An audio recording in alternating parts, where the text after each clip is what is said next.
I'm Ethan Farrow, or Ethan Farrow, depends whether you want to Americanize the last name or not, and I'm in 12th grade. Ethan Farrow is attending his last year at Summit Tahoma, which is one of 8 Summit schools in California. Here, Summit Shasta, Prep, Denali, Rainier, and Tahoma are shown. Summit Shasta is located in Daly City and has recently gotten a permanent campus that was originally built for them 2 years ago. Summit Prep is the original Summit school and consists of an office building in downtown Redwood City. Summit Denali in Sunnyvale has experienced several major campus changes and is expecting to relocate their current campus. There are 2 schools in San Jose as well. Summit Rainier is located in East San Jose and consists of portables on the campus of Mount Pleasant High. Summit Tahoma is in South San Jose. It consists of portables on the campus of Oak Grove High and shares its space with KIPP Navigate, another charter school as well. There we go, sine over cosine. So sine of x, we need to get in the habit of saying of x over cosine of x. I know it sounds like a small thing, but at some point on the test, you'll end up writing the word sine. How do I write this? I've been here for all 4 years of my high school career. So how is your current campus structured? Physically, it's a bunch of portables that have just been plopped down in this parking lot. I believe these, I think these used to belong to Oak Grove, which is the campus that we're attached to.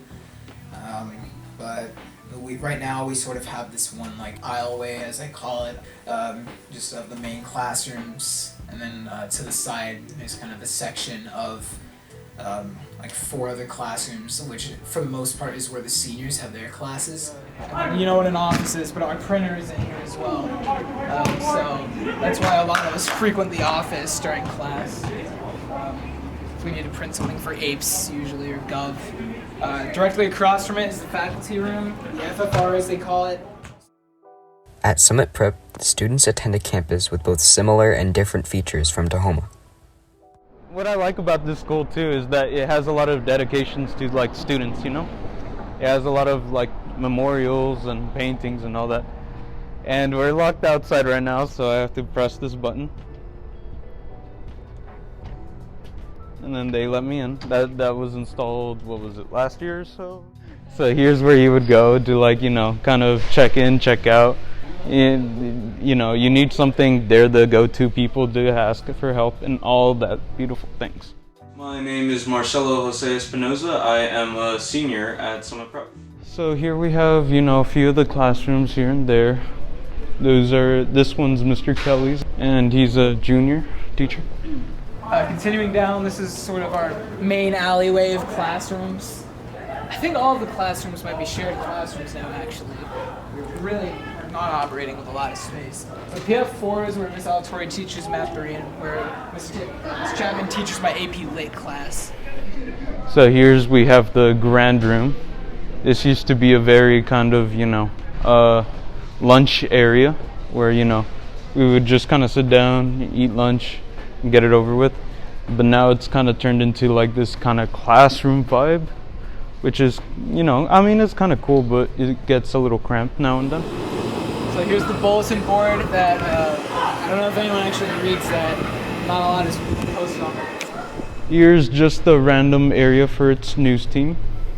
So here we have just the bathrooms. We have the women, the men, you know, standard stuff. So these are our bathrooms. The boys' one is usually closed for many, many reasons. I mean, we've always been in portables. It's just this year we are actually out of space. Miss Chapman, for example, the AP Lit teacher, she has to use like 3 classrooms, just because not every classroom is available at a given time for teachers to teach in, so they need to kind of shift around, and most of the mentor groups don't really have a permanent location. My name is Laura Ochoa, and I'm a Spanish teacher at Summit Tahoma. I teach Spanish 1 and 2, and this is my 3rd year here. So my first year here, we had this whole space, and I was actually in PF 16, and everyone had their own classroom. Then my 3rd year, which is this year, we got taken away 2 more classrooms. So it just feels like we keep getting smaller and smaller. We just keep getting fewer classes. But before then, we had the whole space to ourselves. And I hear that next year that's going to happen also. They're actually leaving to a new location, and we are going to get back that area. I feel like we don't have our own classroom. Like, we have to share our spaces, and there's always a classroom in use. So there's not a lot of space for me to work. The only choices I really have is the office or the teacher lounge, but they're also always busy with like counseling, or other teachers are having meetings, the same with the office. So I either have to go off campus during my prep to do work, or I can stay in my classroom, but then there's a class still going on, right? Summit Rainier faces similar issues as a lack of available space also plays a role in their school's community. My name is Edwin Abarca, I'm the Executive Director at Summit Rainier. I think about the lack of space, for example, and the message that sends to our students and also our community members. And by community members, I think about our families, for example. We need to have a meeting. There's times when it's actually pretty embarrassing where our family will come in and we'll say like, all right, we're going to meet back here. And then I'll knock on the door and there's a meeting in here already. I'm like, all right, we'll go to the video conference room next door. And we'll knock and there's a meeting. And I'm like, all right, well, there's another room right next door. And then we'll knock and there's another meeting going on in there. And then I'm like, all right, let me see if a classroom might be available where we might be able to meet. So it just doesn't feel good sometimes when you're trying to welcome someone, sometimes for some serious conversations, and having to find space and then like not having that space. I'm Ms. Lupe, and I'm the Dean of Operations at Rainier. Our schools run strictly on $88, which means that we will only, the only funds that we have to operate every school are the ones that we get from the state for students, not just enrolled, but for their daily average attendance. That's what ADA is. Because of the moves and of the, instability, I think, for Rainier, we have not had full enrollment for the past few years. I'm going to try to remove my faculty hat, and just as a parent, it's embarrassing to have my child go to a school that just doesn't have basic needs. A lot of our students have brought up that the difference in facilities between Summit schools is demoralizing, and they feel lesser than, knowing that somebody else, 45 minutes away, 45 minutes away, has access to running water in their classrooms and all of that, and we do not. So. My name is Allison Korash, and I'm in 11th grade. There's a lot of schools you go over and like for sports games or whatever, and you see that they have a really nice campus and you're kind of jealous of that, and then you compare it to your own school and you're just kind of like, oh yeah, we go to that rundown school behind Mount Pleasant. Things like the tables break or something like that, where the facilities, they just like don't have the money to replace those things, so then our education starts to suffer since there's like not enough seats or chairs or things like that. Like Tahoma and Rainier, Prep is another Summit campus that experiences a lack of space. My name is John Pickersgill, and I teach 10th grade English at Summit Prep. As of last year and this year, most teachers have 2 different classrooms that they teach in.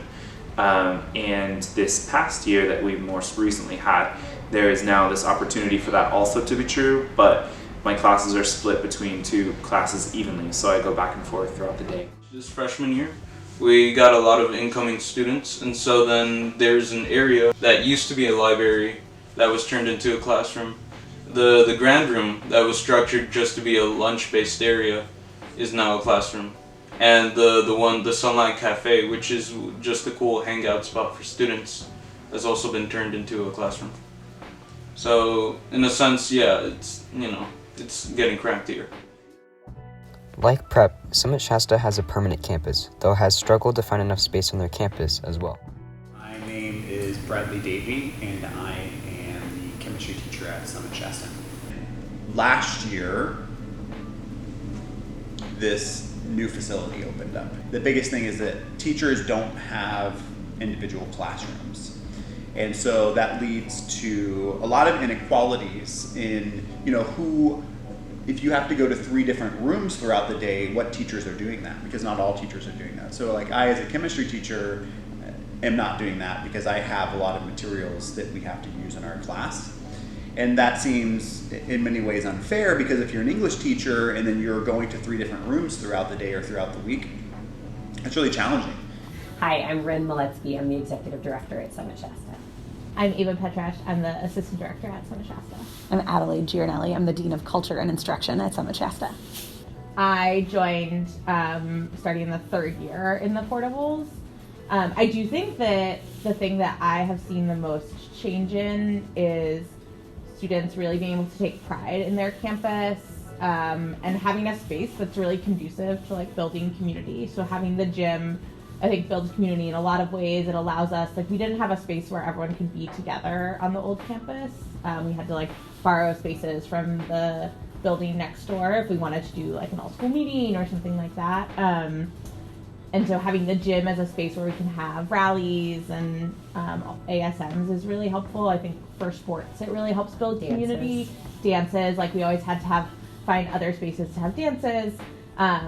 So I think that I've seen a lot of pride grow in students because now they really feel like this is a space that is ours and isn't just a temporary space.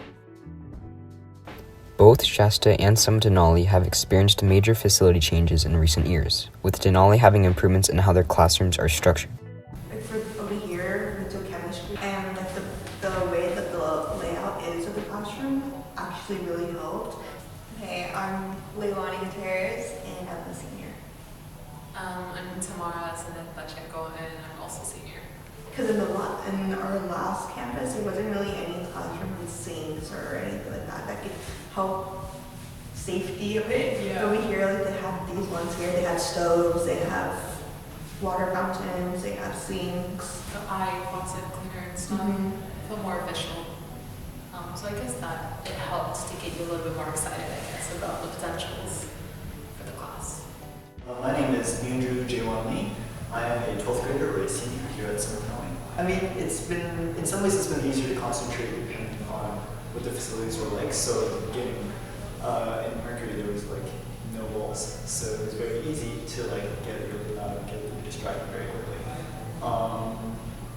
As we moved to different campuses with like actual rooms and like actual like the divisions became a little bit easier to concentrate in some ways, but we've been able to figure it out. That's sort of the thing that we've learned in this whole like experience of like shifting between schools is we've become very flexible.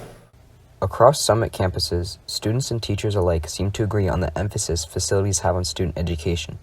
However, many also agree a school's community impact is greater.